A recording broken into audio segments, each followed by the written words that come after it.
penerapan pengalaman saya setelah mengikuti pendidikan guru penggerak khususnya untuk modul 1 GP4. Ketika panjenengan membaca judul situ ada budaya positif, kira-kira apa yang muncul di benak panjenengan terkait dengan istilah budaya positif ini? Kebiasaan yang seperti apa, Pak? Ya, mengarah ke hal-hal yang baik. Hal-hal yang baik. Mungkin yang lain dari ibu-ibu mungkin berbudaya di dalam lingkungan masyarakat, yaitu saling menyapa, saling membantu sesama tetangga. Kalau di lingkungan sekolah, saling menyapa pada teman-teman sejawat. Itu contoh dari penerapan budaya positif. Oke, Bapak Ibu, budaya positif memang terkait erat dengan masalah kebiasaan positif yang terjadi di lingkungan kita. Sebelum membahas lebih jauh tentang budaya positif, ada baiknya kita mengingat kembali tentang tujuan pendidikan. Menurut tokoh pendidikan Bapak Ki Hajar Dewantoro, pendidikan itu mempunyai tujuan untuk menuntun, yaitu menuntun segala kekuatan kodrat yang ada pada anak-anak agar mereka sebagai manusia dan anggota masyarakat dapat mencapai keselamatan dan kebahagiaan yang setinggi-tingginya. Di sini ada kata kunci tentang peran kita sebagai pendidik, yaitu menuntun. Jadi kita punya peran yang sangat penting, yaitu menuntun anak-anak. Kita tidak bisa mengubah kodrat dari anak-anak. Menurut Ki Hajar Dewantoro, guru itu diibaratkan sebagai seorang petani atau pekebun gitu ya. Murid-murid itu diibaratkan sebagai tanamannya, sedangkan sekolah itu sebagai lahannya. Sebagai guru, sebagai pendidik, kita hanya bisa menuntun anak-anak itu. Petani hanya bisa menumbuhkan padinya, hanya bisa merawat maksudnya, bisa menyiapkan lahannya dengan membacanya, kemudian memupuknya. Petani tidak bisa merubah kodrat tanaman yang ditanamnya. Misalkan menanam padi, ya tumbuhnya akan menjadi padi. Bagaimana caranya supaya bisa menjadi padi yang baik? Nah, ini tergantung dari treatment yang diberikan. Padi akan tetap tumbuh jadi padi, tidak akan pernah bisa berubah menjadi jagung. Seperti juga murid-murid kita tidak bisa merubah kodrat mereka. Terkait dengan tujuan pendidikan itu tadi, Bapak Ibu, kita sebagai pendidik mempunyai tanggung jawab menciptakan suatu lingkungan positif yang terdiri dari warga sekolah yang saling mendukung, saling belajar, saling bekerja sama, sehingga tercipta kebiasaan baik yang akan menumbuhkan karakter baik warga sekolah yang pada akhirnya akan membentuk budaya positif. Nah, di sini kata kuncinya lagi adalah lingkungan yang positif. Ketika kita bisa menciptakan lingkungan positif di lingkungan sekolah kita, pasti anak-anak akan merasa nyaman dalam belajar, akan tercapai murid yang merdeka belajar. Nah, budaya positif ini merupakan perwujudan dari nilai-nilai atau keyakinan universal yang diterapkan di sekolah. Budaya positif ini bisa terbangun melalui berbagai kebiasaan positif di sekolah. Menurut Bapak Ibu, di sekolah kita tercinta ini, apakah sudah terbangun budaya positif? Sudah. Contohnya? Sholat duha. Hari Jumat kita baca Yasin. Pada hari Jumat ada pembacaan Yasin. Pada saat masuk kita salam. Betul sekali.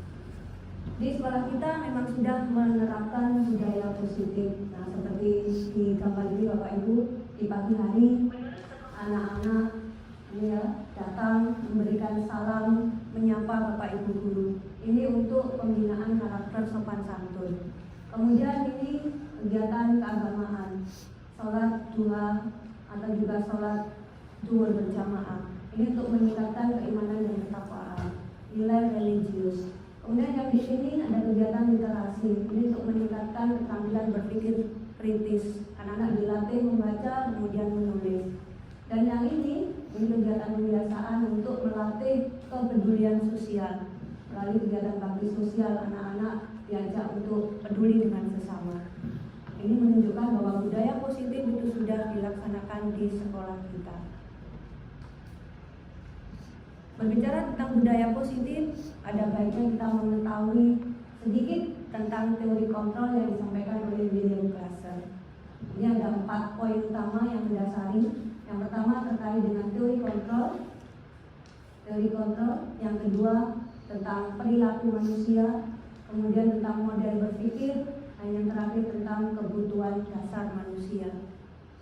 Dari ini semua kita akan belajar memahami tentang inti dari budaya positif. Konsep intinya ada 6 Bapak Ibu. Yang pertama tentang teori kontrol, kemudian ada disiplin positif, ada teori motivasi, hukuman dan penghargaan serta restitusi, kemudian ada keyakinan kelas, ada posisi kontrol, dan yang terakhir tentang segitiga restitusi. Nah, dari ke-6 poin ini Bapak Ibu, adakah yang Bapak Ibu baru mendengar sekarang? Ada yang mana? Restitusi. Ya, di sini ada restitusi, di sini juga ada segitiga restitusi. Saya di awal juga bertanya-tanya ini ketika mempelajari modul ini, apa sih restitusi itu? Setahu saya, kata restitusi selama ini ya berkaitan dengan pajak Bapak Ibu. Ternyata dalam dunia pendidikan juga ada istilah restitusi. Nanti akan kita bahas lebih lanjut. Masih semangat ya Bapak Ibu? Semangat kamu. Saya mau cek konsentrasi panjenengan ini. Kalau saya bilang pagi, tepuk 1 ya. Ya. Kalau saya bilang siang, tepuk 2 kali. Kalau saya bilang malam, tidak usah bertepuk karena malam tidak boleh gaduh, karena mengganggu. Siap ya? Siap. Pagi, siang, pagi, malam. Alhamdulillah. Konsentrasi tingkat tinggi. Baik Bapak Ibu, kita coba masuk ke yang pertama tentang teori kontrol. Apa ini teori kontrol? Kita bermain sejenak ya. Ya, Nama siap. permainannya adalah cobalah buka. Cobalah buka. Nah, ini Bapak Ibu mencari pasangan berdua begitu ya. Satu jadi A, satunya jadi B. Ya. Yang A harus bagaimana? Yang A ini mengepalkan tangan. Oke. Bayangkan dalam genggaman panjenengan ini ada sesuatu yang sangat berharga. Ya, Anda bertugas untuk mempertahankannya. Sedangkan rekan Anda, si B, nah ini kepo gitu ya, berusaha keras membukanya, tapi tidak boleh membukanya dipaksa fisik begini ya, nggak boleh. Membukanya dengan cara ini Bapak Ibu, bisa membujuk, menghancing, mengintimidasi, memarahi, menggoda. Kritiknya tuh lewat kalimat Bapak Ibu, visi. Ya. Bahkan menawari Anda uang, akan bersedia membuka kepalan tangan Anda. Monggo bisa dipraktekkan ini Bapak Ibu. Ini ada yang A, ada yang B. Yang A bersikeras untuk mempertahankan, yang B berusaha keras untuk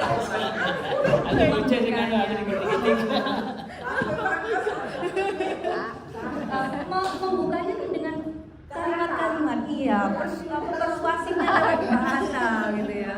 Anda berusaha keras membujuknya, merayunya. Ya, silakan dikeluarkan rayuan-rayuan mautnya Bapak Ibu. Sudah terbuka, Bu. Sudah terbuka.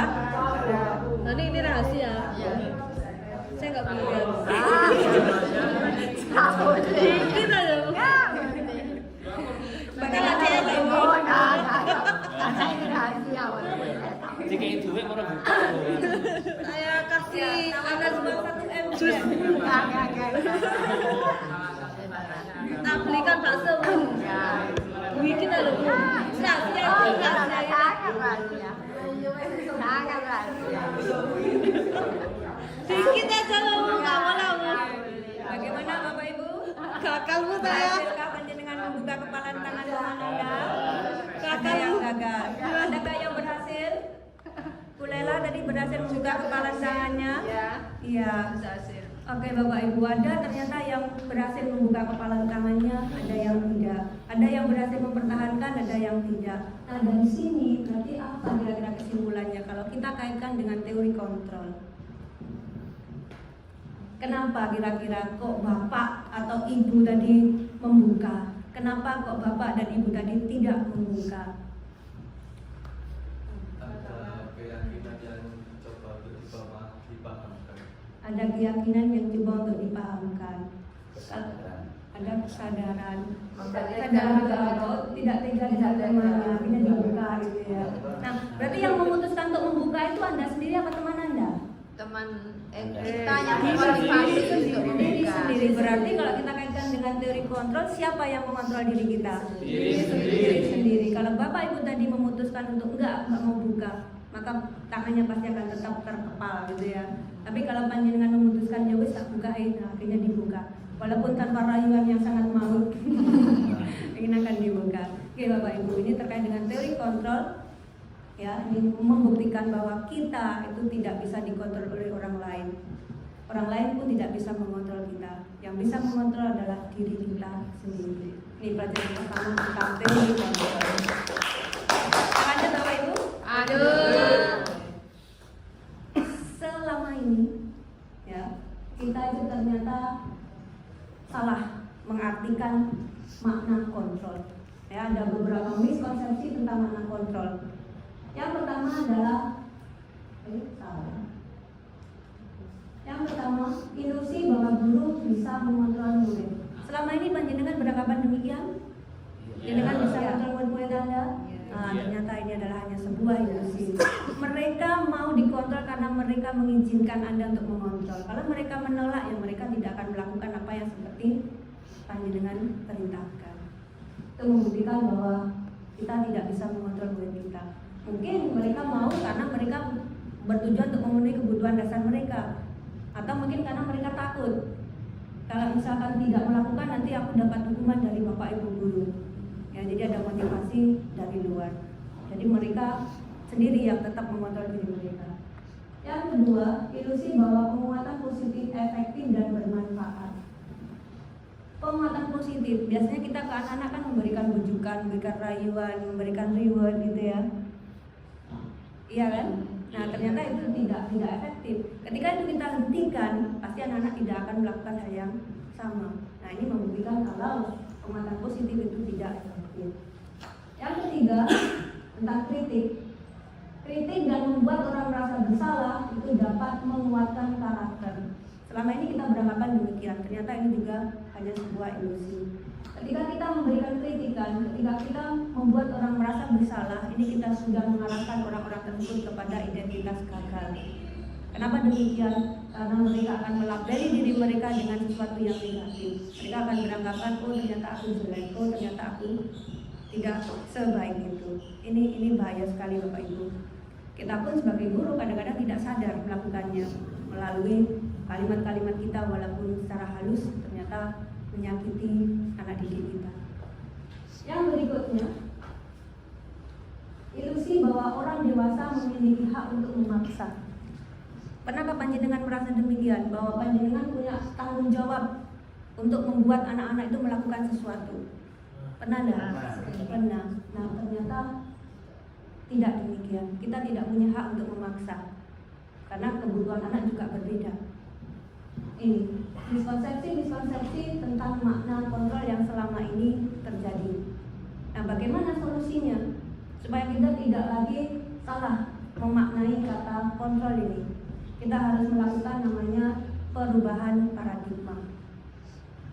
Nah, ini saya mengutip kalimat yang disampaikan oleh Stephen L. Covey ini ya. Menurut beliau, apabila kita ingin membuat kemajuan secara perlahan, secara sedikit-sedikit, maka kita harus mengubah sikap dan perilaku kita. Tetapi bila kita ingin memperbaiki cara-cara utama kita perlu mengubah kerangka acuan kita. Kita harus mengubah bagaimana melihat dunia. Kita harus mengubah bagaimana berpikir tentang manusia. Kita harus mengubah paradigma kita. Kira-kira Bapak Ibu sependapat tidak dengan ini? Ketika kita ingin melakukan sebuah perubahan, maka kita juga harus merubah paradigma kita yang mungkin selama ini tidak benar. Setuju bukan? Setuju. Ya, dan kita sebagai guru harus siap dengan perubahan paradigma ini. Kita harus siap melakukan perubahan paradigma dari stimulus respon menuju ke teori kontrol. Kedua pendekatan ini sangat bertolak belakang Bapak Ibu. Kalau menurut teori stimulus respon, realitas atau kebutuhan kita adalah sama. Maka kalau kita berpegangan pada teori ini, kita akan menganggap bahwa murid kita semuanya itu mempunyai kebutuhan yang sama. Padahal realitanya sesuai dengan teori kontrol, kebutuhan kita berbeda. Kebutuhan murid-murid kita juga berbeda. Yang kedua, menurut teori stimulus respon, semua orang melihat hal yang sama. Ini masih terkait dengan yang pertama tadi. Ketika kebutuhan kita sama, maka kita akan melihat bahwa semua hal adalah sama. Ini sangat tidak sesuai dengan teori kontrol. Kita harus berubah mulai sekarang dengan ini. Kita harus percaya bahwa setiap orang itu memiliki gambaran yang berbeda. Karena apa ya? Karena kebutuhannya berbeda. Yang ketiga, menurut teori stimulus respon, kita mencoba mengubah orang agar berpandangan sama dengan kita. Nah, ini kita harus mulai mengubahnya. Mulai sekarang, sesuai dengan teori kontrol, kita harus berusaha untuk memahami pandangan orang lain tentang dunia. Ya, karena kebutuhan yang berbeda, maka melihat sesuatu juga berbeda. Kita juga harus berusaha untuk memahami perbedaan tersebut. Berikutnya, yang baru saja kita buktikan Bapak Ibu, menurut teori stimulus respon, orang lain bisa mengontrol saya, sehingga saya pun bisa mengontrol orang lain. Nah, tadi sudah kita buktikan ternyata tidak. Panjenengan tidak bisa mengontrol teman Anda. Teman Anda pun juga tidak bisa mengontrol kita. Nah, kemudian yang berikutnya terkait dengan stimulus respon, ini ada pemaksaan pada saat rujukan gagal. Nah, biasanya kalau kita mencoba membujuk secara halus kok masih tidak bisa, nah kita menggunakan cara yang lain berupa pemaksaan. Nah, kita harus berubah. Kita harus melakukan namanya kolaborasi. Kita harus bisa menciptakan pilihan-pilihan baru, memberikan banyak alternatif, ya, sehingga tidak hanya terpaku pada satu pilihan. Dan yang terakhir Bapak Ibu, menurut teori stimulus respon ini, model berpikirnya adalah menang kalah. Kalau kita berhasil mengontrol murid kita, berarti kita menang. Tapi kalau kita tidak berhasil, berarti kita kalah. Ini harus kita ubah mulai dari sekarang. Kita harus menerapkan model berpikir menang-menang, win-win solution. Tidak ada yang dirugikan. Bagaimana Bapak Ibu? Apakah dengan siap untuk melakukan paradigma perubahan ini? Siap. Ya, bersama pasti kita bisa, gitu ya. Sama. Oke, kita lanjut. Wah, ini semangatnya kok mulai menurun ini. Lanjut. Semangat. Nah, kita masuk ke inti konsep yang kedua nih Bapak Ibu. Yang pertama tadi teori kontrol, nah sekarang adalah disiplin positif. Bapak Ibu, ketika panjenengan mendengar kata disiplin, yang langsung terbersit di sini itu apa? Tepat waktu. Sesuai dengan aturan. Peraturan. Kepatuhan terhadap aturan gitu ya. Sesuai dengan aturan. Ya, berarti akan ada pelanggaran. Ya, Karena ya. pasti ada yang tidak patuh gitu ya. Nah, kemudian akan muncul hukuman. Ya, akan kita lihat apa sih sebenarnya disiplin positif gitu. Ini Bapak Ibu, menurut Ki Hajar Dewantara, bahwa setiap murid itu harus memiliki disiplin yang kuat. Tapi disiplin yang dimaksud adalah disiplin diri. Disiplin diri yang berasal dari dalam diri mereka sendiri. Kalau disiplin yang masih dari luar dan orang lain, nah ini berarti murid-murid kita belum mempunyai namanya disiplin diri. Nah, kata disiplin sendiri ini berasal dari kata disiplin yang berasal dari akar kata yang sama dengan kata disciple, yang berarti murid atau pengikut. Biasanya seorang murid atau pengikut itu harus memahami alasan kenapa kok menjadi pengikut, kenapa masuk ke dalam suatu lingkungan tertentu, kenapa mengikuti ajaran tertentu. Ya, jadi harus ada motivasinya. Tidak apa itu istilahnya gobyok gitu ya.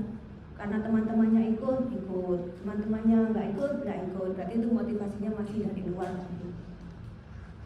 Nah, ini Bapak Ibu, disiplin positif itu merupakan kunci utama terwujudnya budaya positif di sekolah. Jadi syarat utama terwujudnya budaya positif harus dimulai dari disiplin positif.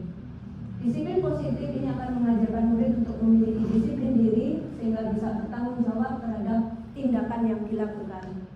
Nah, murid yang memiliki disiplin diri itu akan termotivasi secara internal dalam berperilaku. Mereka akan belajar mengontrol diri agar dapat mencapai tujuan yang mulia yang mengacu pada nilai-nilai kebajikan universal. Ini ada satu istilah baru, nilai-nilai kebajikan universal. Apa ini kira-kira? Pernah Bapak Ibu mendengar istilah ini? Nilai-nilai kebajikan universal. Nilai-nilai baik, nilai-nilai baik secara menyeluruh. Yang diakui oleh seluruh dunia. Yang diakui oleh seluruh dunia. Nilai-nilai kebajikan universal. Universal berarti menyeluruh. Semua mengatakan iya, semua setuju. Nilai-nilai kebajikan. Nah, ini nilai-nilai yang diyakini kebenarannya. Nah, terkait dengan nilai-nilai kebajikan ini, Bapak Ibu, dunia pendidikan kita ini juga punya nilai-nilai yang diyakini kebenarannya.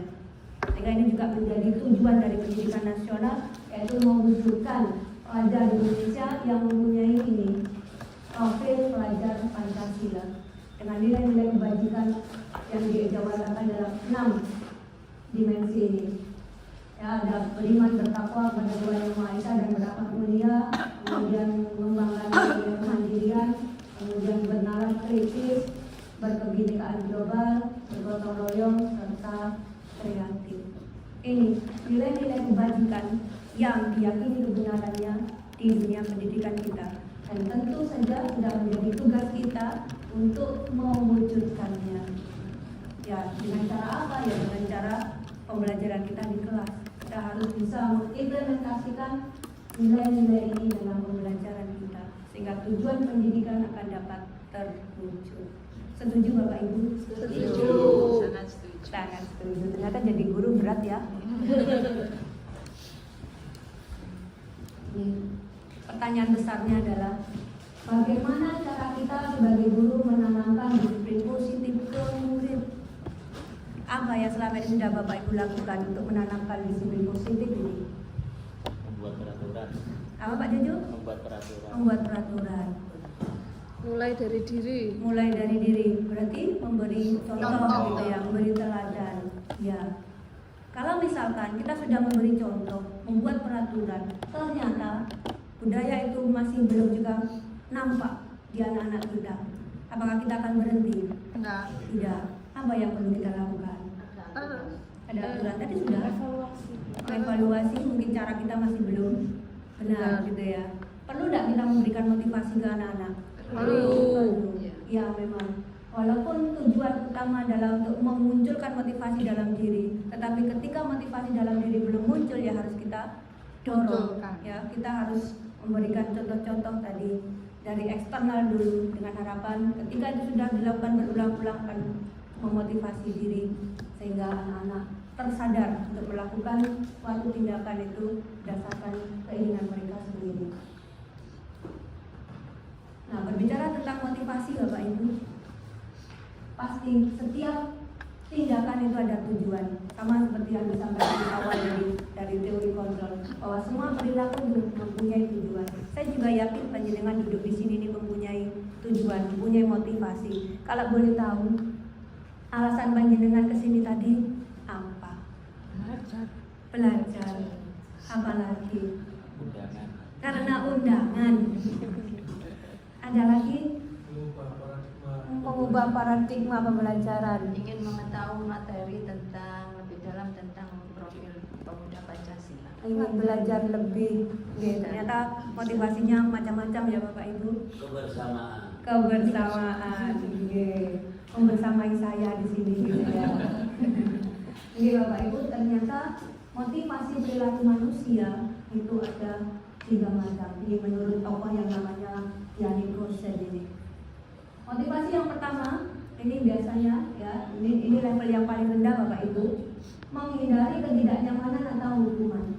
Pernah enggak panjenengan menemukan pada anak-anak itu mereka melakukan sesuatu karena ini, menghindari ketidaknyamanan atau hukuman? Pernah. Ya, sering gitu ya. Anak-anak tidak berani pakai sepatu putih, ya. Mereka dengan terpaksa pakai hitam walaupun sebenarnya pingin banget pakai putih gitu ya, karena takut mendapatkan hukuman dari takdir misalkan.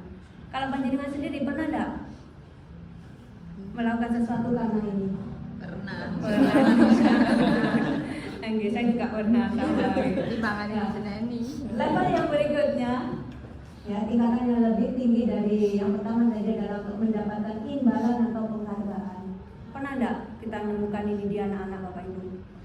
Nah, Mereka mau karena ada pamrihnya gitu ya, Ya, dapat sering. ya dapat pujian, dapat nilai gitu ya. Nah, panjenengan mungkin juga pernah begitu ya. Sama ya.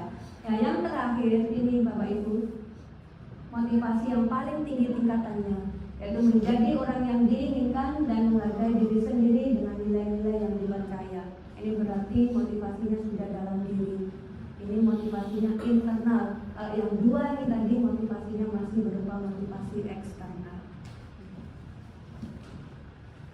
Tujuan dari disiplin positif itu adalah menanamkan motivasi intrinsik pada diri siswa. Motivasi ini akan berdampak jangka panjang, ya, dan tidak akan terpengaruh oleh hukuman ataupun hadiah. Walaupun diiming-imingi hadiah yang luar biasa, ya, kalau dia yakin yang dilakukan itu tidak benar, ya dia tidak akan melakukan.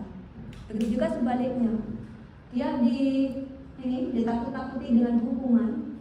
Kalau dia tidak yakin dengan nilai-nilai kebajikan yang dipegangnya, ya dia tidak akan melakukannya. Dia ambil resiko itu, walaupun dihukum tidak masalah, karena yang saya lakukan adalah sesuai dengan nilai-nilai keyakinan saya. Ya, ini Bapak Ibu terkait dengan teori disiplin. Kita lanjut ya.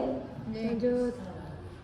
Nah, terkait dengan disiplin positif tadi Bapak Ibu, kira-kira dari keempat hal ini, dari keempat tindakan ini, tindakan mana yang Bapak Ibu lakukan ketika ada murid yang melakukan kesalahan atau melakukan pelanggaran disiplin? Apakah Bapak Ibu menunjukkan kesalahannya dan memintanya melihat kesalahan tersebut baik-baik? Apakah Bapak Ibu mengatakan kamu itu seharusnya tahu bagaimana seharusnya bertindak? Atau mengingatkan murid Anda akan kesalahannya yang sama di waktu sebelumnya? Atau dengan melakukan ini mengkritik dan mendiamkannya? Mana Bapak Ibu yang pernah panjenengan lakukan? Salah satu apa salah dua? Salah Apa salah semua? Salah tiga. Yang nomor 3, Nomor tiga, mengingatkan murid, mengingatkan. ya, mengingatkan murid saja. Mengingatkan Tidak, murid saja. ya, Hmm. tadi tidak menyampaikan kesalahan yang sama yang dulu. Nah, ini di sini dia mengingatkan pada kesalahannya yang lama. Mengungkit-ungkit. Mengungkit ini. Tapi dia belum pernah salah, yang sebelumnya belum pernah salah. Oh, Berarti hanya iya, mengingatkan murid mengingatkan saja. saja. Pernah tidak menghukumnya dengan mengkritik atau mendiamkannya? Pernah juga. Belum Ya. pernah. Itu kalau sudah berulang-ulang itu. Oh, kalau sudah berulang-ulang, ya. Pegel Iya. lah. Oh iya iya Wes meneng iki wes Ini balik nang Aksa mana? Iya, Bapak Ibu. Mungkin di antara kita pernah melakukan salah satu atau salah dua atau salah tiga tadi ya. Ya, terkait dengan tindakan kita terhadap anak-anak yang melakukan pelanggaran, ini ada 3 hal. Dari ketiga hal ini mana? Ya, apakah selama ini kita memberikan hukuman, memberikan konsekuensi, atau tindakan kita itu berupa restitusi? Mungkin kalau untuk 2 hal ini, hukuman dan konsekuensi sudah sering di Bapak Ibu ya, sudah familiar ya. Tapi untuk restitusi ini kayaknya sesuatu yang baru ini. Oke, nanti akan kita kupas. Nah, coba Bapak Ibu dengan bedakan. Kira-kira tindakan-tindakan ini termasuk yang mana? Yang pertama misalkan lari mengelilingi lapangan basket 2 kali karena terlambat. Hukuman. Nah, ini jelas hukumannya. Kemudian yang kedua menggantikan kertas teman yang dicoret-coret. Konsekuensi. Konsekuensi. Yang ketiga kehilangan 10 menit jam istirahat untuk mengerjakan tugas karena terlambat datang dan tertinggal pelajaran selama 10 menit. Konsekuensi. Berjemur di lapangan karena gaduh di kelas. Hukuman. Berdiri di depan kelas sambil mengangkat satu kaki karena tidak bisa menjawab pertanyaan. Hukuman. Nah, restitusinya mana? Itu muncul di sini Bapak Ibu. Iya, saya simpan biar panjenengan penasaran. Oke, betul sekali Bapak Ibu. Di sini yang muncul adalah hukuman dan konsekuensi. Nah, bisa nggak kita menarik benang merahnya? Perbedaan antara hukuman dengan konsekuensi ini.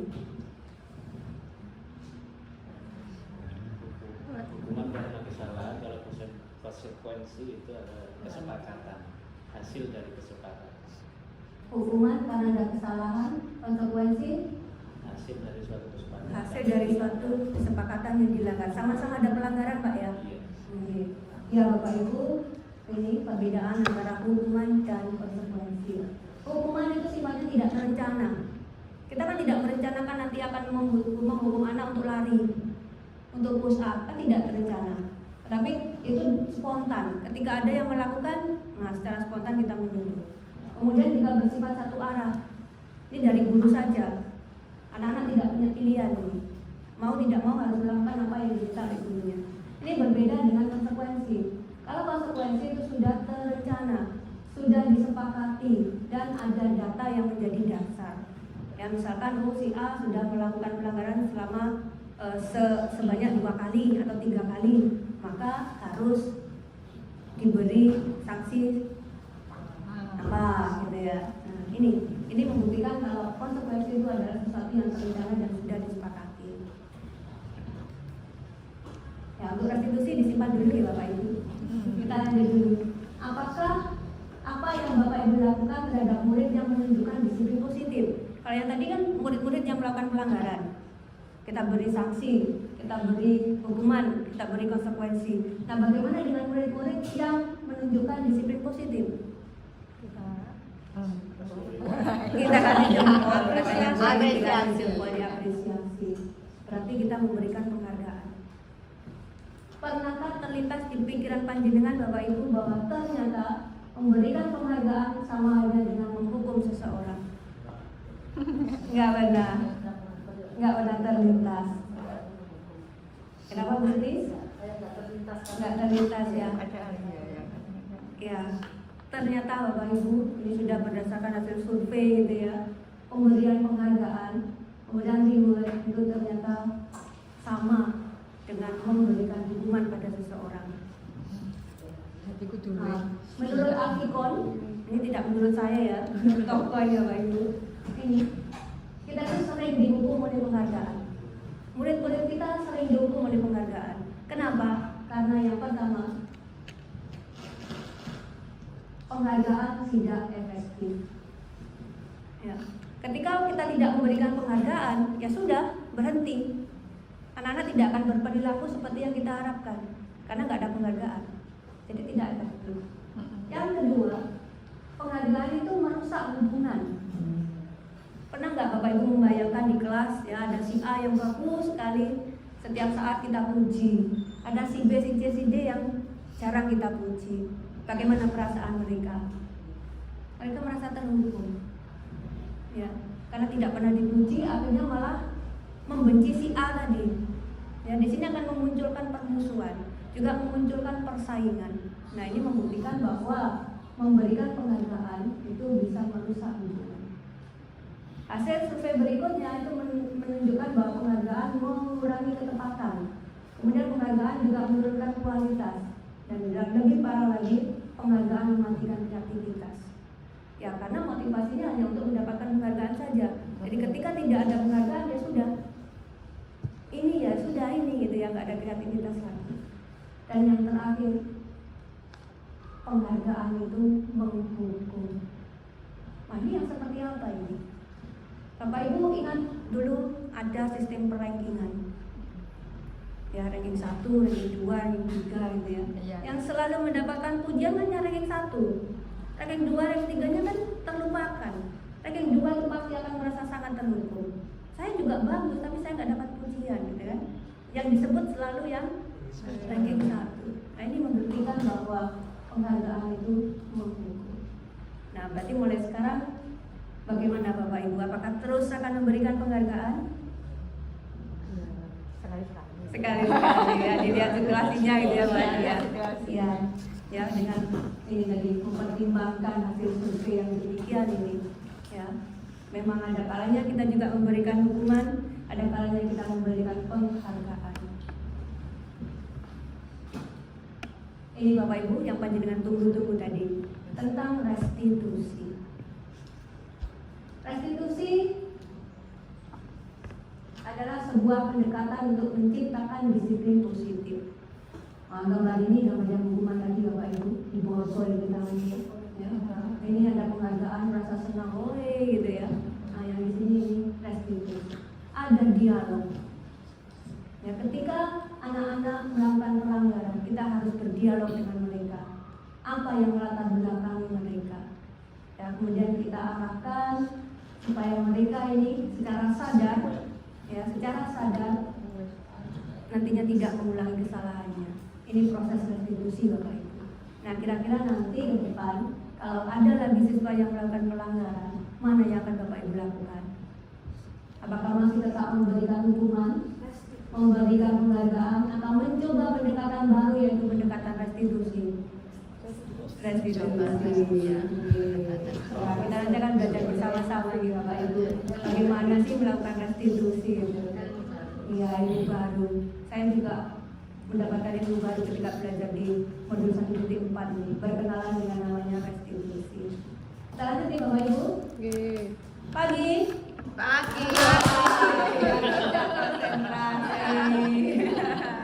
Pagi. Malam. Wah, ada yang mau gini nggak jadi. Siang. Semangat. Iya. Ya. Kita lanjut Bapak Ibu, ini ya pendekatan restitusi. Ini adalah sebuah proses kolaboratif yang mengajarkan murid untuk mencari solusi atas masalah yang dihadapi, membantu murid untuk berpikir tentang orang seperti apa yang mereka inginkan dan bagaimana mereka harus memperlakukan orang lain. Melalui pendekatan restitusi, ketika murid berbuat salah, maka guru akan menanggapi dengan mengajak murid berefleksi tentang apa yang dapat mereka lakukan untuk memperbaiki kesalahannya, sehingga mereka itu akan menjadi pribadi-pribadi yang lebih baik lagi. Setuju Bapak Ibu? Setuju. Ya, makanya perlu ya kita melakukan pendekatan restitusi ini untuk membangun budaya positif pada anak-anak. Nah, kita sudah masuk ke poin yang keempat, konsep inti yang keempat dari budaya positif, yaitu keyakinan kelas. Nah, Bapak Ibu, apakah di kelas panjenengan sudah ada ini? Apakah sudah mempunyai namanya keyakinan kelas? Belum. Kalau kesepakatan kelas? Ada. Peraturan kelas? Ada. Ya, ini pertanyaannya adalah mengapa kok keyakinan kelas bukan peraturan kelas? Berarti peraturan kelas belum cukup. Perlu dibuatkan namanya keyakinan kelas. Nah, kalau hanya peraturan, ya sepertinya ini masih berupa tadi ada hukuman, ada konsekuensi, ada sanksi gitu ya. Jadi melakukannya itu masih takut dengan itu. Tapi kalau keyakinan, kira-kira akan ada yang melanggar nggak? Ketika semua anak yakin untuk melakukan A, B, C, kira-kira akan ada pelanggaran nggak? Sudah mulai berkurang. Kemungkinannya kecil. Ya, betul Bapak Ibu. Mengapa kita memakai helm saat mengendarai motor? Nah, mungkin nanti akan mengarahkan kita kepada kenapa kok keyakinan, kenapa bukan peraturan. Bapak Ibu, ketika panjenengan naik motor pakai helm betul? Pakai. Kenapa? Padahal helm kan berat, bikin kepala pusing. Takut polisi. Takut polisi. takut jatuh. Kenapa? Safety. Keselamatan. Ya, keselamatan. Begitu juga dengan yang kedua. Kenapa? Waktu pandemi kemarin itu, bahkan juga sekarang ya Bapak Ibu, kita memakai masker dan cuci tangan. Kenapa? Demi alasan apa? Kesehatan. Nah, ada nilai keamanan, keselamatan. Kemudian ada nilai kesehatan. Itu yang disebut dengan nilai-nilai kebajikan. Ya, ketika kita yakin, ya, dengan nilai-nilai tadi, kita yakin kalau kita pakai helm kita akan selamat. Kita yakin kalau kita pakai masker, cuci tangan kita akan sehat. Nah, itu kan motivasinya dari dalam diri kita. Karena kita merasa yakin itu benar. Akan berbeda kalau pakai helmnya karena tadi takut polisi, tidak memikirkan keamanan gitu ya. Iya, masih juga boleh ya. Harus pakai helm. Itu juga dengan pakai masker. Gak apa-apa nggak pakai masker. Berarti tidak memindahkan apa tadi masalah kesehatan. Nggak yakin kalau itu akan menyehatkan. Ya, kenapa kok tadi harus keyakinan? supaya motivasinya itu muncul dari dalam diri, bukan dari luar. Nah, ini Bapak Ibu, keyakinan kelas itu berisi nilai-nilai kebajikan universal yang disepakati yang akan menjadi fondasi atau arah tujuan sebuah kelas yang bisa dijadikan landasan dalam memecahkan permasalahan di kelas. Nah, ketika ada permasalahan di kelas, kita bisa melihat lagi keyakinan yang sudah dibuat. Ya, kita bisa mengingatkan anak-anak, itu loh dulu kesepakatan yang kalian buat sendiri. Kok sekarang dilanggar? Nah, ini ada keyakinan kita bisa menjadikannya sebagai landasan untuk pemecahan masalah di kelas. Keyakinan kelas ini akan lebih memotivasi seseorang dari dalam. Seseorang itu akan lebih bersemangat untuk menjalankan keyakinan daripada hanya sekedar mengikuti serangkaian peraturan tertulis tanpa makna. Peraturan, ya motivasinya dari luar, hanya takut saja. Mereka akan melakukan itu kalau diawasi, kalau nggak ada, ya sudah, seenaknya kan begitu. Jadi penting sekali untuk dibuat namanya keyakinan kelas. Kira-kira Bapak Ibu habis ini punya ada keinginan untuk membuat keyakinan kelas bersama anak-anak? Ini ya. Tahu nggak kira-kira prosedurnya itu seperti apa untuk membuat keyakinan kelas itu? Apakah harus pokoknya nulis kalimat-kalimat gitu? Tidak Bapak Ibu ya. Ada tahapan yang harus diperhatikan. Ini Bapak Ibu. Ketika kita membentuk keyakinan kelas, baik itu di kelas maupun di sekolah, ada beberapa hal yang perlu kita perhatikan. Yang pertama, bahwa keyakinan kelas itu harus bersifat lebih abstrak, masih berupa hal yang umum, tidak terlalu detail. Kemudian keyakinan kelas berupa pernyataan-pernyataan universal, jadi secara umum itu dibenarkan. Yang ketiga, pernyataan keyakinan kelas dibuat dalam bentuk kalimat positif. Jadi kalimat-kalimatnya itu harus positif, tidak boleh ada kata tidak boleh, kemudian dilarang. Ya, selama ini kalau di peraturan kelas tentunya masih berupa kalimat-kalimat negatif ya. Tidak boleh membuang sampah sembarangan. Ya, itu perlu diubah menjadi kalimat positif. Buanglah sampah pada tempatnya. Ya, menjaga kebersihan dengan membuang sampah di tempatnya, seperti itu Bapak Ibu. Berikutnya, keyakinan kelas hendaknya tidak terlalu banyak sehingga mudah diingat dan dipahami. Keyakinan kelasnya 50 poin. Ya, anak-anak lupa. 4 sampai 6 sudah cukup Bapak Ibu. Kan tadi bersifat abstrak, jadi lebih umum. Kemudian keyakinan kelas sebaiknya sesuatu yang dapat diterapkan. Nah, ini memang harus real kegiatan yang bisa dilakukan. Yang terakhir, semua salah nomor ya, 4, 5, 3. Semua warga kelas itu hendaknya terlibat dalam pembuatannya melalui kegiatan curah pendapat. Anak-anak kita libatkan untuk membuat, karena yang melaksanakan nanti kan anak-anak, jadi mereka harus sepakat. Tidak bisa keyakinan kelas itu kita yang membuat, kemudian anak-anak harus mematuhinya. Itu bukan keyakinan kelas, tapi bisa menjadi peraturan kelas. Ayo Bapak Ibu, saya sudah mempraktikkan pembuatan keyakinan kelas di kelas yang saya ampu, jadi di kelas 8C. Yang saya lakukan pertama, tentu karena ini hal baru, anak-anak perlu dijelaskan.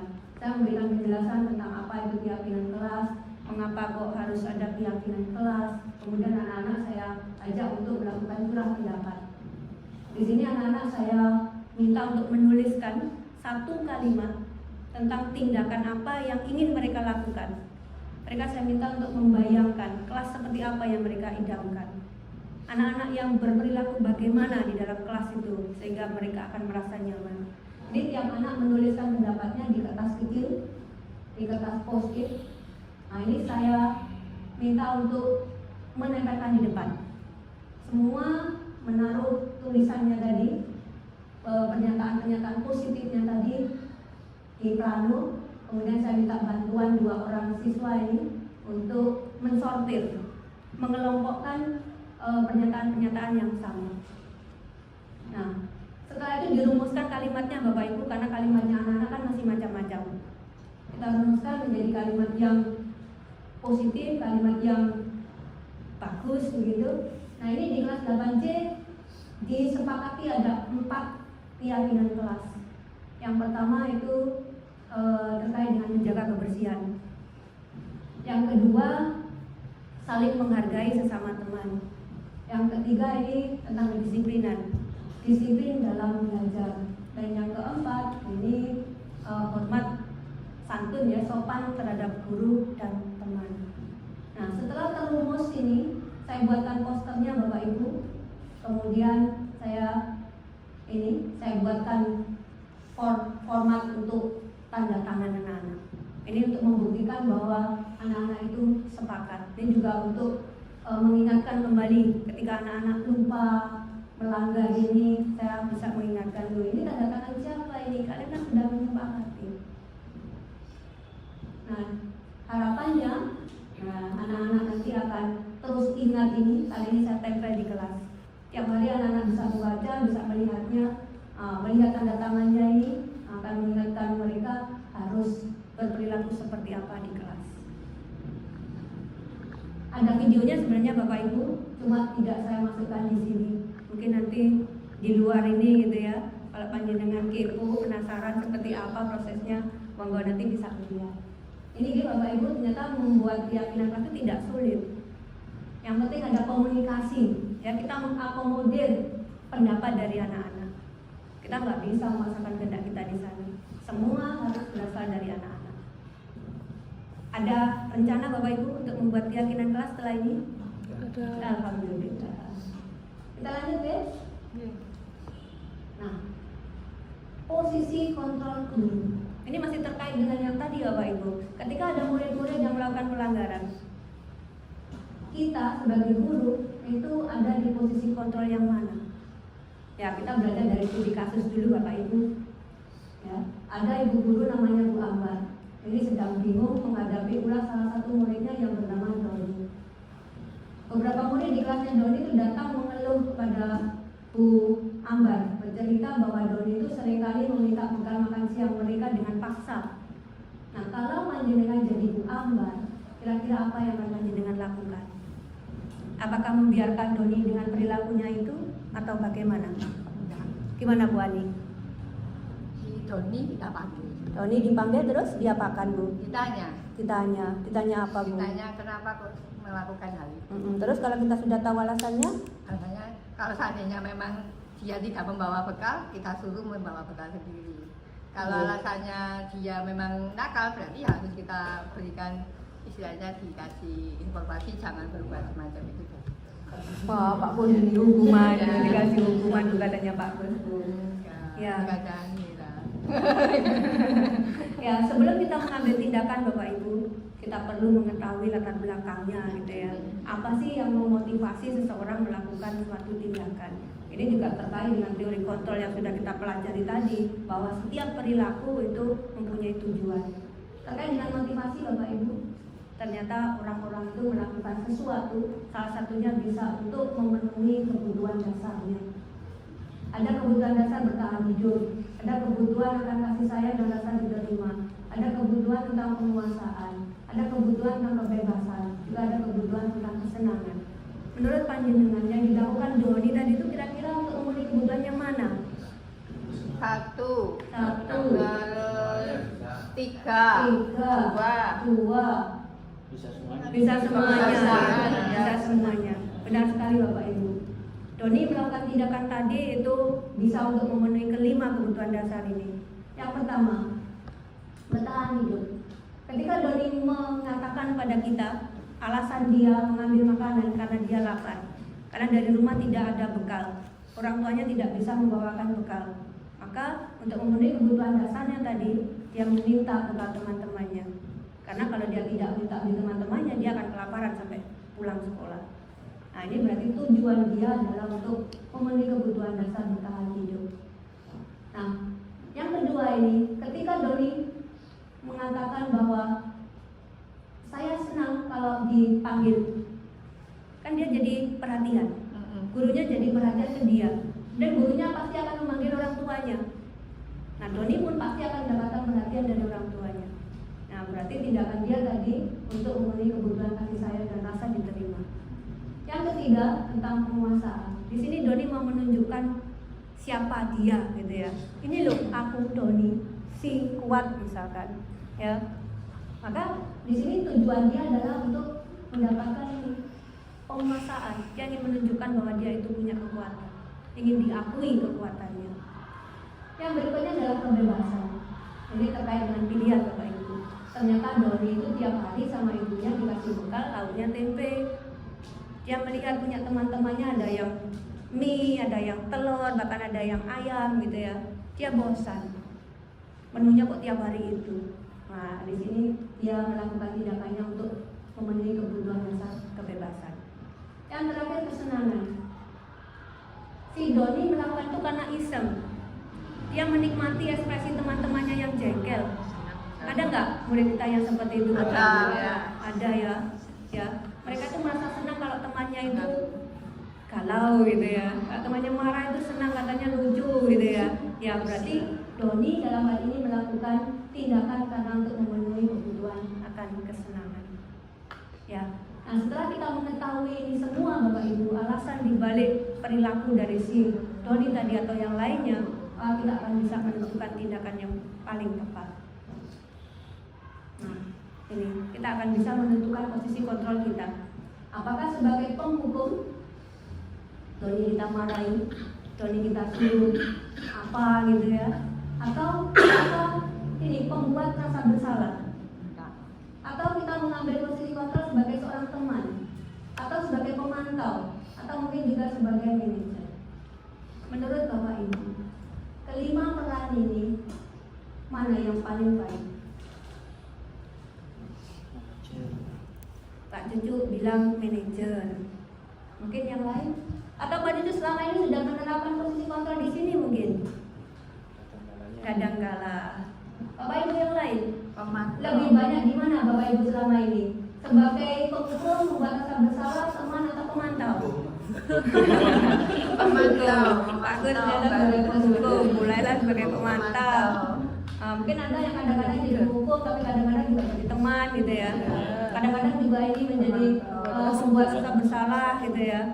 Ya, kita bisa menempatkan di semua posisi ini sebenarnya Bapak Ibu. Cuma yang terbaik memang yang kelima, manajer. Nah, penjelasan rincinya seperti apa bisa kita lihat di sini Bapak Ibu. Ketika kita mengambil posisi sebagai penghukum dan membuat merasa bersalah, ini kita sudah melakukan perilaku kontrol negatif. Tapi kalau kita memposisikan diri di sini, posisi teman dan pemantau, kita sudah melakukan perilaku kontrol positif. Ketika kita sebagai manajer, kita sudah melakukan namanya kontrol diri, tindakan yang paling tinggi. Sebagai seorang penghukum, biasanya guru itu akan menghadir, menunjuk-nunjuk, menyakiti, menyindir. Nah, biasanya guru akan berkata, kalau kamu melakukannya, saya akan. Nah ini, ya pernah nggak penjenengan seperti itu? Oke. Berikutnya hasilnya, ternyata itu tidak berdampak positif pada anak-anak guru, karena anak-anak akan mereka akan memberontak, menjadi pendendam, bahkan juga cenderung untuk menyalahkan orang lain. Nah, dan murid sendiri itu akan mengatakan saya tidak peduli. Pernah nggak anak-anak ada yang mengatakan begitu? Gak ngurus gitu, pernah ya? Nah, dampaknya ini tadi, siswa akan mengulangi kesalahannya berulang kali. Perilaku mereka menjadi lebih agresif. Itu kalau kita menempatkan posisi sebagai penghukum. Kemudian kalau kita membuat anak merasa bersalah, ya, biasanya guru yang seperti ini itu suka berceramah, menunjukkan rasa kecewa yang mendalam terhadap sikap anak. Ini biasanya berkata, kamu sudah mengecewakan saya. Ya, kalau kita bilang begitu, kira-kira respon anak gimana? Pasti mereka diam tertunduk gitu ya, akan mengatakan maafkan saya. Tapi maafnya ini kira-kira akan terdengar lagi enggak? Habis itu nggak akan ada maaf lagi nggak dari anak-anak? Mereka akan mengulangi enggak? Masih mengulangi perbuatannya, masih tetap kemudian senjata ampuhnya adalah maafkan saya gitu ya. Ya, di sini anak-anak akan cenderung untuk menyembunyikan, untuk menyangkal, untuk berbohong. Dan dampaknya itu bisa membuat anak menjadi rendah diri, merasa gagal dan tidak berharga. Ya karena mereka ada di posisi yang tadi dibuat bersalah. Nah, kemudian untuk perilaku kontrol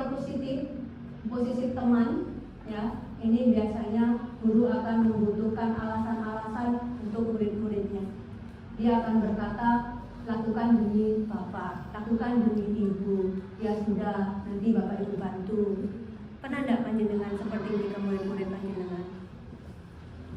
Ayo bantu bapak, nanti bapak dimarahi loh. Bantu ibu, nanti ibu dimarahi kepala sekolah. Misalkan seperti itu. Ya ini kita berarti ada di posisi sebagai teman. Akan muncul ketergantungan.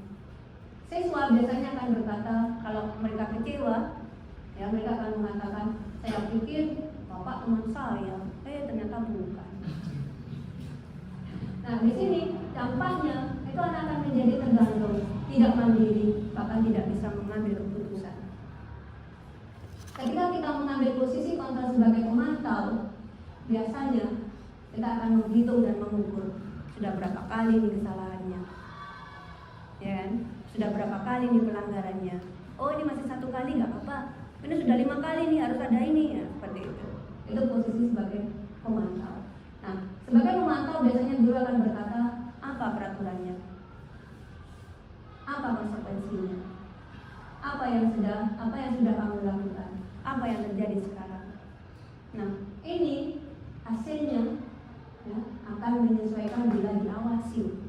Anak-anak kalau diawasi akan berbuat baik, tapi kalau tidak, ya seenaknya. Kadang-kadang oh nggak ada yang memantau aman, oh nggak ada Pak Kustono ini aman, bisa pakai sepatu putih, misalkan seperti itu.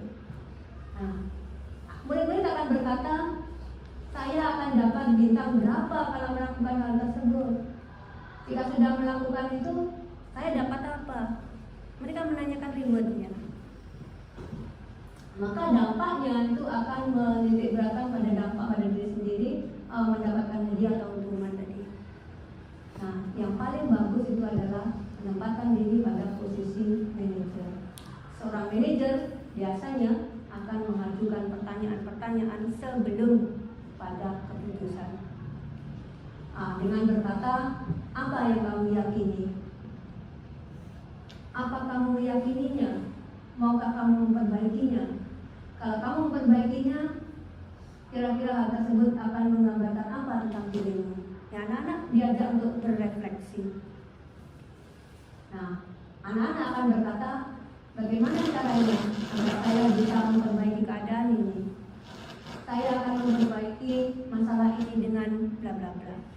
Muncul kesadaran pada diri mereka secara internal. Sehingga dampaknya pada murid akan melakukan evaluasi diri bagaimana menjadi diri yang lebih baik. Nah, Bapak Ibu dengan mengetahui ini semua, kira-kira apakah Bapak Ibu guru akan tetap bertahan pada posisi penghukum? Tidak. Pak Kus? Melihat kondisi. Melihat kondisi, melihat kondisi dan situasi. Ya, betul Bapak Ibu. Memberikan hukuman boleh-boleh saja, tapi itu adalah alternatif yang paling akhir. Ya, ini ya terkait dengan posisi kontrol restitusi. Nah, ini tadi sudah ya Pak Ibu. Atau mungkin nanti malam direnungkan lagi. Aku selama ini di mana ya posisiku ya? Apakah masih di posisi 1 atau 2? Apa sudah menuju ke 5? Ya. Harapannya adalah menjadi manajer. Seorang manajer itu akan mengajak murid untuk menganalisis kebutuhannya sendiri dan orang lain. Seorang manajer juga akan mempersilahkan murid mempertanggungjawabkan perilakunya, kemudian mendukung murid untuk menemukan solusi atas permasalahannya sendiri. Sehingga nanti akan muncul motivasi dalam diri anak-anak. Ini Bapak Ibu, seorang manajer dalam sikapi ya, ketika ada pelanggaran terhadap perilaku akan melakukan namanya segitiga restitusi. Yang tadi di awal kan panjenengan masih penasaran apa sih itu segitiga restitusi? Ini jawabannya Bapak Ibu. Segitiga restitusi itu ada 3 tahap ketika kita melakukannya. Yang pertama adalah stabilkan identitas, kemudian validasi tindakan yang salah, kemudian menanyakan keyakinan. Nah, pada tahap pertama, menstabilkan identitas. Pada tahap ini mempunyai tujuan untuk mengubah orang yang gagal karena telah berbuat kesalahan menjadi orang yang sukses. Di sini guru membantu murid untuk tenang dan mencari solusi untuk menyelesaikan permasalahannya. Kita bisa mengatakan kepada anak ketika mereka melakukan kesalahan kalimat-kalimat seperti ini, Bapak Ibu. Berbuat salah itu sesuatu yang wajar. Yang lain pun juga pernah melakukan itu. Nah, ketika anak kita sampaikan itu, mereka tidak akan merasa sendiri. Oh, ternyata orang lain pun juga melakukan kesalahan. Bukan hanya saya, berarti bukan saya yang terjelek, itu bukan. Nah, ini akan menenangkan anak-anak, membuat identitas mereka stabil. Ini langkah pertama yang harus kita lakukan ketika kita melakukan segitiga restitusi. Pada tahap berikutnya, kita melakukan namanya validasi tindakan yang salah. Pada tahapan ini, murid diajak untuk belajar menemukan alasannya melakukan sebuah perilaku yang kurang sesuai dengan harapan. Ya. Kemudian juga tujuan apa yang diinginkan darinya ketika melakukan perbuatan tersebut. Ya, kita tanya pertanyaan-pertanyaan, misalnya, kenapa kamu melakukan itu? Kenapa kamu melanggar peraturan sekolah misalkan? Ya, jadi semua tindakan itu pasti ada alasannya. Kita harus tahu tujuan dari anak-anak tadi melakukan pelanggaran. Apakah itu baik untuk mereka atau tidak? Di tahapan yang terakhir, ini kita menanyakan tentang keyakinan. Nah, kalau kita tidak punya keyakinan kelas, ya agak sulit Bapak Ibu. Tapi kalau ada ini, kita bisa kaitkan. Loh, kamu kan sudah menandatangani keyakinan kelas yang kita buat dulu. Kenapa sekarang melanggar? Apakah kamu sudah melakukannya? Nah, di tahap ini, murid-murid diingatkan dengan keyakinan kelas yang sudah diyakini. Diharapkan murid itu mampu untuk menyelesaikan masalah dengan motivasi internal dan bertanggung jawab terhadap pilihannya sendiri. Bagaimana Bapak Ibu? Terbukakah cakrawala panjenengan sekarang? Harus berbuat apa aku sebagai seorang pendidik ini? Mudah-mudahan demikian. Ya, ilmu yang sedikit ini mudah-mudahan mencerahkan kita semua. Ini contoh penerapan segitiga restitusi yang saya lakukan beberapa waktu yang lalu. Ini ada murid kelas 8. Ini sering sekali terlambat datang ke sekolah. Nah, ini saya panggil, saya ajak ngobrol santai. Saya tidak menunjukkan ekspresi marah atau apa dia. Saya ajak bicara enak-enakan gitu. Akhirnya dia bercerita. Ternyata alasan dia karena dia sering tidurnya kemalaman, main TikTok ini Bapak Ibu sampai jam 2. Akhirnya pagi nggak bisa bangun. Akhirnya datang ke sekolah terlambat. Nah, ini saya ingatkan. Saya tanya, kenapa kok melakukan itu? Ya, ternyata untuk memenuhi kebutuhan dasar dia, kesenangan. Ya. Kemudian saya ingatkan, nah ini menstabilkan identitas. Saya sampaikan bahwa murid lain pun juga mungkin ada yang suka main TikTok, ya, ada yang datang terlambat tapi tidak sesering dia. Nah, di sini ketika dia sudah merasa nyaman, saya gali masuk ke tahapan yang kedua. Validasi kesalahan tadi, saya tanya kenapa melakukan itu. Nah, dia bercerita panjang di sini. Sampai pada akhirnya saya ingatkan dengan keyakinan kelas.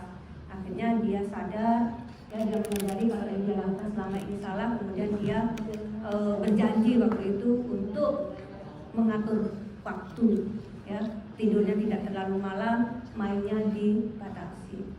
Nah, ini sudah terbukti Bapak Ibu bahwa pendekatan menggunakan segitiga restitusi itu efektif untuk membangun disiplin positif pada anak-anak. Bapak Ibu, membangun budaya positif, menciptakan disiplin positif harus kita lakukan secara bersama-sama. Saya tidak bisa berjuang sendiri. Ketika kita berjuang seorang diri itu ibarat berjalan melawan arus yang deras tanpa pegangan, ya kita akan hanyut terbawa derasnya arus tadi. Tetapi jika kita bergandengan tangan, saling menguatkan, bersama-sama berjuang, pasti kita akan menjadi lebih tangguh. Kita akan bisa melawan badai sekalipun. Terima kasih Bapak Ibu. Itu sedikit pengalaman saya, sedikit praktik baik yang saya lakukan di kelas setelah saya mengikuti pendidikan guru penggerak. Mudah-mudahan menginspirasi panjenengan semua. Kita terus belajar bersama, kita pasti bisa. Siapa kita? Spensa. Spensa. Berlian. Spensa. Berlian. Berlian. Berlian. Yes. Terima kasih Bapak Ibu. Ada kurang lebihnya saya mohon maaf. Assalamualaikum. Assalamualaikum warahmatullahi wabarakatuh. Waalaikumsalam warahmatullahi wabarakatuh. Aplaus ya. Assalamualaikum warahmatullahi wabarakatuh. Saya Wanda Indriana Puspita, guru di SMP Negeri 1 Turen.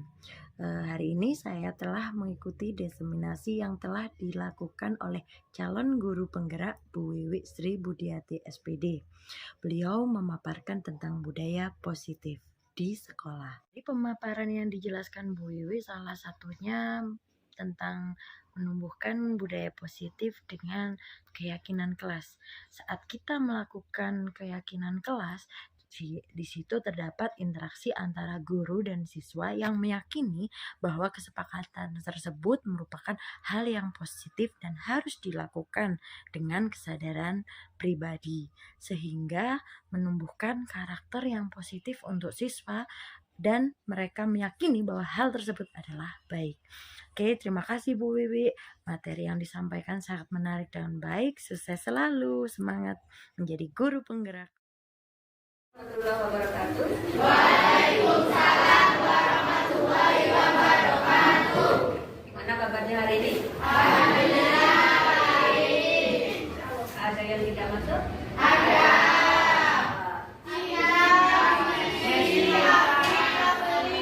Oke, kenapa ini mereka? Oke, ya, mudah-mudahan sakit bisa sembuh ya. Oke, hari ini pekan pertama kita di semester genap. Sebelum masuk ke materi pembelajaran, saya ingin bersama-sama dengan kalian membuat namanya keyakinan kelas. Ada yang pernah dengar istilah keyakinan kelas? Belum. Kalau peraturan kelas? Apa kalau peraturan kelas? Ada yang tahu? Oke, ada coba. Kalau peraturan kelas itu apa kira-kira?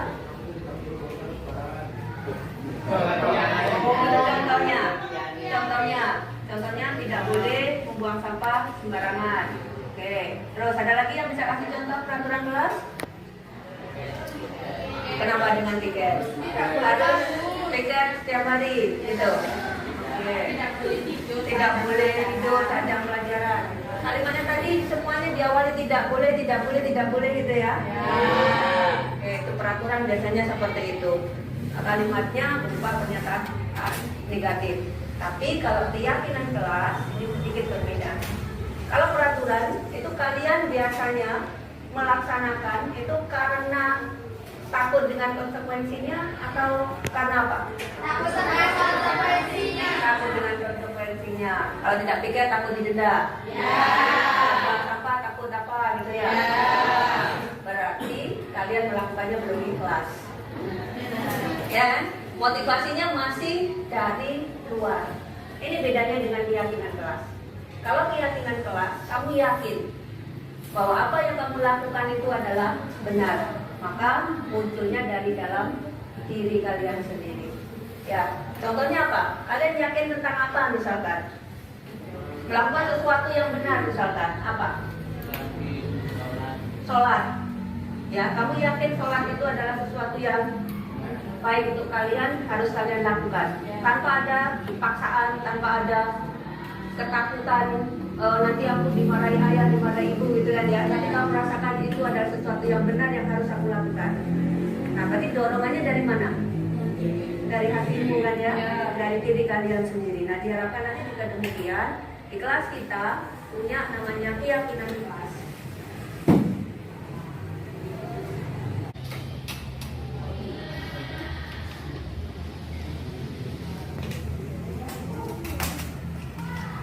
Kelihatan ya, keyakinan kelas dan peraturan kelas. Kalau peraturan biasanya kita larangan-larangan gitu ya. Biasanya masih ada perasaan takut terhadap konsekuensi kita melakukan pelanggaran. Ini berbeda sekali dengan keyakinan kelas. Keyakinan ini motivasinya dari dalam karena merasa yakin bahwa yang kita lakukan itu benar. Berupa keyakinan kelas ini. Penting. Tentu juga kalian dengan yang di depan itu. Setuju. Ya, dengan kita punya keyakinan kelas, kita harus memiliki namanya disiplin. Ya, kalian menjadi pribadi-pribadi yang disiplin. Disiplinnya itu tumbuh suasana belajar yang kondusif. Benar nggak? Iya. Dan kalau semuanya melakukan sesuatu berdasarkan keyakinan tadi, ya suasana kelas akan menjadi lebih kondusif, lebih nyaman. Berikutnya akan terbina hubungan yang baik di antara warga kelas. Betul nggak kira-kira? Betul. Gimana ini penjelasannya kira-kira? Tidak. Ya karena tidak ada yang melakukan pelanggaran, ya kan? Semuanya berbuat sesuai dengan nilai-nilai kebajikan yang diyakini, sehingga suasananya akan menjadi nyaman tadi. Dan yang terakhir akan tercipta budaya positif di kelas, kemudian akan meluas menjadi budaya positif di sekolah. Ketika semuanya melakukan kebiasaan-kebiasaan yang positif dari keyakinannya tadi, dilakukan setiap hari akan menjadi sebuah budaya. Setuju ya kita membuat keyakinan kelas hari ini? Bagaimana langkahnya?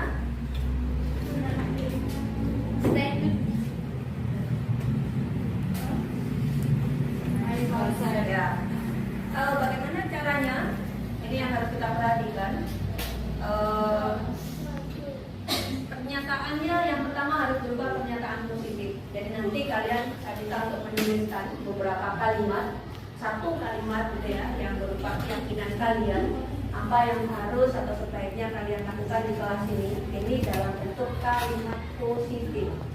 Jadi tidak boleh menggunakan kata dilarang, tidak boleh bla bla, ya harus berupa kalimat positif. Misalnya apa? Menjaga kebersihan tadi, ya. Jadi katanya tidak boleh memaksakan sembarangan, tapi diubah menjadi menjaga kebersihan kelas dengan membuang sampah pada tempatnya. Kemudian yang kedua, syaratnya harus dapat diterapkan. Percuma kan kita bikin peraturan ternyata itu nggak bisa dilakukan. Nah, jadi harus realistis, memang betul-betul bisa dilakukan di kelas kita. Yang ketiga, ini jelas harus disepakati bersama. Jadi semuanya harus mufakat, nggak boleh ada yang aku nggak mau, aku nggak setuju. Semua harus setuju.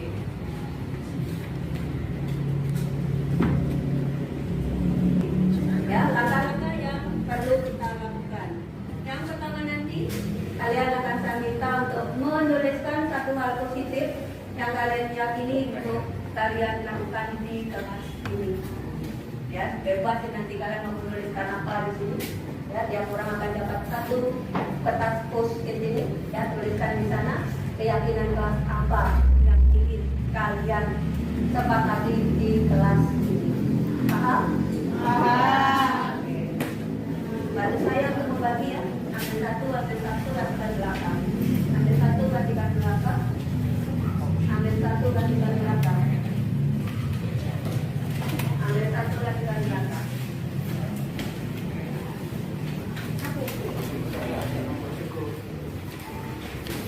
Ada yang belum dapat? Dapat semua ya? Oke, silakan sekarang dituliskan keyakinan kelas yang ingin kalian sepakati. Ya, kalian mendambakan kelas kalian itu seperti apa, siswa-siswanya itu harus berbuat seperti apa, itu kalian tuliskan di sini satu saja. Ya, masing-masing dari kalian menuliskan satu kalimat saja. Ingat, pernyataannya adalah pernyataan positif. Ya, silakan.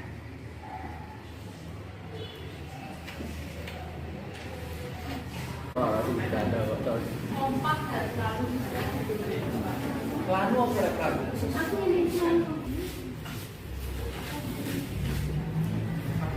Kamu ini.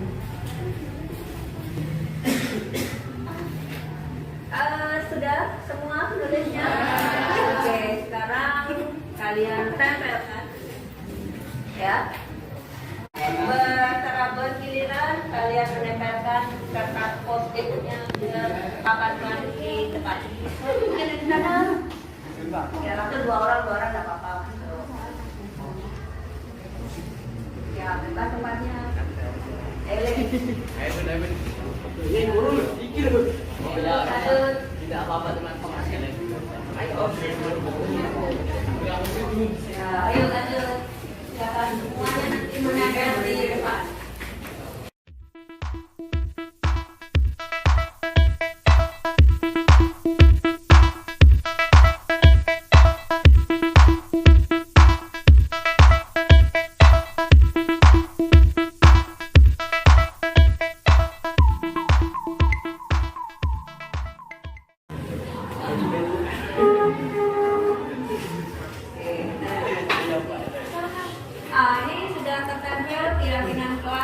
Nah, saya akan mencoba untuk mengelompokkan ya. Ada beberapa kategori pastinya. Mungkin ada yang terkait dengan kedisiplinan, mungkin ada yang terkait dengan kebersihan, mungkin dengan yang lainnya. Ada mungkin ada yang bisa bantu saya? Ada yang bisa bantu saya? Ini? Oke. Ya, satu atau dua orang aja cukup. Ya, mengelompokkan sesuai dengan kategorinya. Nah, harus ada satu ya. Jadi kamu mengelompokkan di mana terserah. Ya, kamu bikin tempat untuk kebersihan jadikan satu kelompok. Iya, boleh di sini, boleh di mana terserah. Pokoknya satu kelompok untuk kategori yang sama. Ya.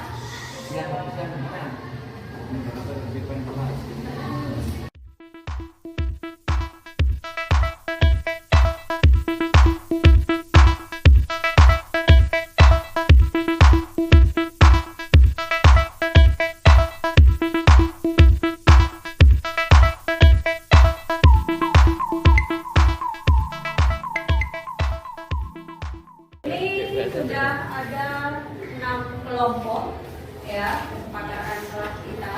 Saya bacakan ya. Yang pertama ini tentang peraturan kelas, jadi mentaati peraturan kelas itu terkait dengan kedisiplinan. Yang kedua menjaga nama baik kelas dan menghargai sesama teman, menjaga perlakuan dan kelakuan untuk menjaga nama baik kelas. Jadi ini tentang saling menghargai ya. Saling menghargai. Kemudian yang ketiga di sini selalu kompak, menyapa teman sekelas, kompak, lalu membantu. Bisa nggak ini kita kategorikan sama dengan tadi saling menghargai? Ya, maka ya kita jadikan satu ya. Poin besarnya adalah saling menghargai. Berikutnya ada menjaga kebersihan kelas. Nah, ini juga menjaga kebersihan kelas, menjalankan piket. Oke, satu poin menjaga kebersihan kelas. Kemudian berikutnya ada saling mengevaluasi diri saat ada salah agar kelas semakin kompak. Tadi kompak tadi ya, menjaga hubungan baik. Nah, berarti sama ini ya. Ketertiban hubungannya dengan saling menghargai ya. Kita jadikan satu. Iya.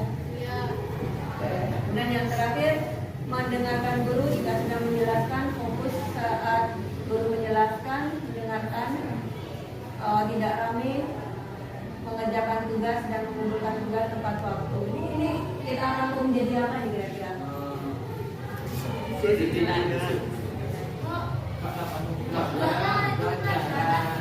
Apa kira-kira? Bertanggung jawab terhadap pelajaran, terhadap tugas yang diberikan oleh guru. Oke, berarti ada 1, 2, 3, 4. Ada 4 yang di kelas. Ya, yang pertama tadi saya tuliskan dulu ya. Yang pertama menjaga kebersihan kelas, ya. Menjaga kebersihan kelas. Kemudian yang kedua tadi saling menghargai sesama teman ya. Ya. Saling menghargai sesama teman. Kemudian yang ketiga tadi apa tadi?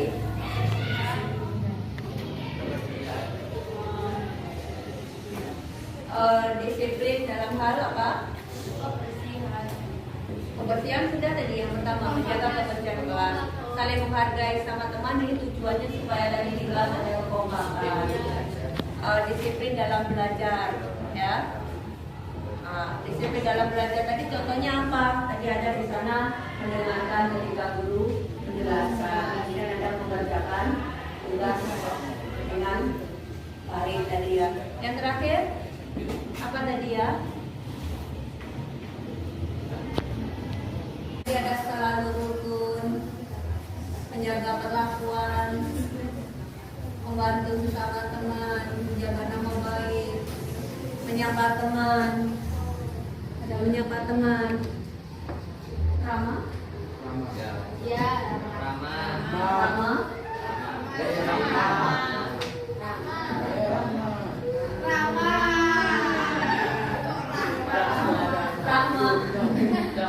Ramanya dengan Rama saja. Rama, sopan dan santun. Ya. Ramah kepada sesama. Ini kira-kira bisa dikategorikan di saling menghargai nggak? Bisa. Tapi nggak usah dimunculkan beda. Ya, nggak usah dimunculkan beda karena ramah ini bisa masuk di saling menghargai. Sopan kepada guru, masuk nggak di saling menghargai? Enggak masuk. Oh, karena ini sama teman ya. Oke, di sini kita tambahi sopan kepada guru. Oke.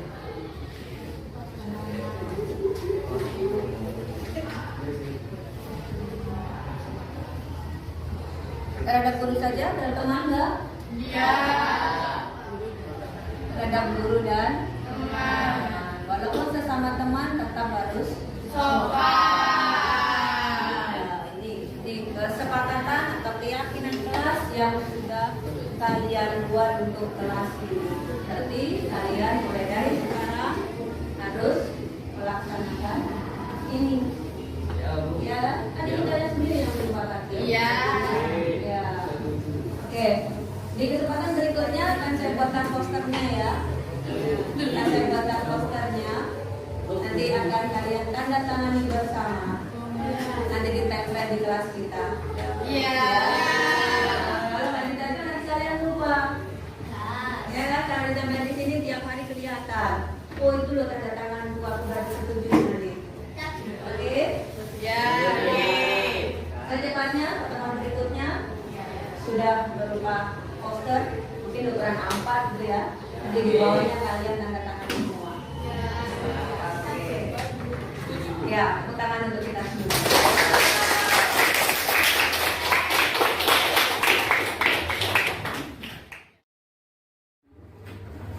Sesuai dengan janji saya kemarin di pertemuan sebelumnya, saya berjanji untuk membuatkan poster ya terkait dengan keyakinan kelas kita.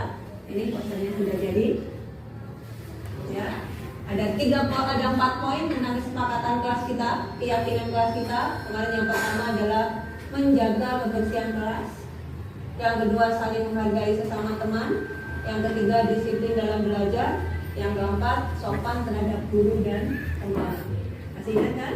Hari ini kalian akan menandatangani keyakinan kelas ini sebagai bukti kalau kalian sepakat semuanya. Setuju? Setuju. Nanti ditandakan di papan. Ditandakan di tembok ya. Ya, ini kita lihat di dekatnya sini.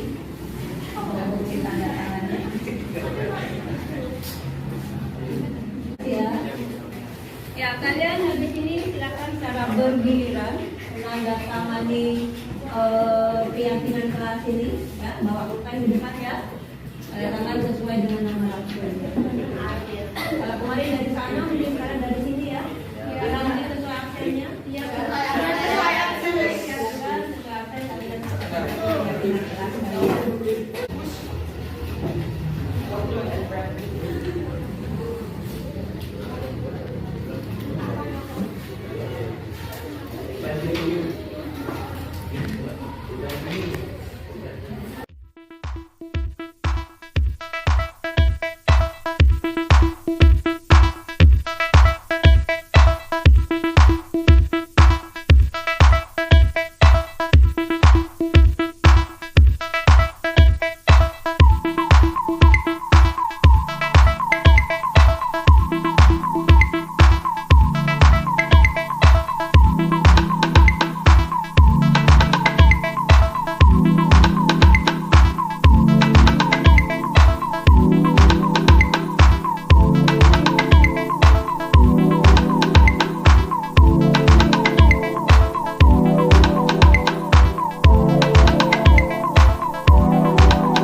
8 itu.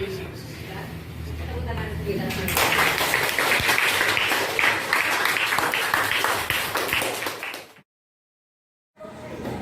Perkenalkan, nama saya Arya Bidrata, kelas 8C. Saya merasa sangat senang kalau membuat kesepakatan keyakinan kelas dengan teman-teman.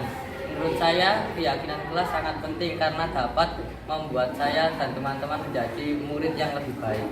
Kami dapat membangun budaya positif di kelas. Terima kasih. Perkenalkan, nama saya Muhammad Raditya Rizky Faredi dari kelas 8C. Saya merasa senang telah membuat keyakinan kelas ini karena keyakinan kelas dapat memberikan hal yang positif untuk kelas saya. Terima kasih.